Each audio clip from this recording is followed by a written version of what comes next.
ವಿದ್ಯಾರ್ಥಿನಿಯರು ಪ್ರತಿ ವರ್ಷದಂತೆ ಈ ವರ್ಷವೂ ಕೂಡ 100ಕ್ಕೆ 100ರಷ್ಟು ಫಲಿತಾಂಶ ಬಂದಿದ್ದು ಖುಷಿ ತಂದಿದೆ.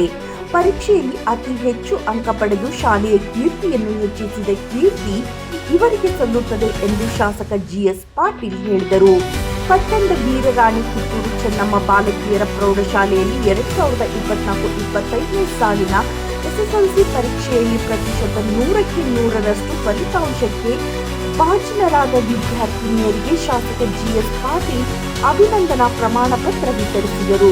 ಇದೇ ಸಂದರ್ಭದಲ್ಲಿ ಶಾಲೆಯ ಮುಖ್ಯೋಪಾಧ್ಯಾಯರು ಪಿಎ ತೋಟಗಂಟಿ, ಬಸವರಾಜ್ ನವಲ್ಗುಂದ್, ಬಿಪಿ ಸೋಮನ್ ಕಟ್ಟಿಮಠ, ಪ್ರೌಢಶಾಲೆಯ ಅಧ್ಯಕ್ಷ ಆರ್ವಿ ಗಿರಡ್ಡಿ, ಶಿಕ್ಷಕರಾದ PL Cholachagudda, SP Madar, BR Kattimani, SL Raval, Shrimati UL Patil, RH Mallapur ಸೇರಿದಂತೆ ವಿದ್ಯಾರ್ಥಿನಿಯರು ಹಾಗೂ ಸಿಬ್ಬಂದಿಗಳು ಹಾಜರಿದ್ದರು.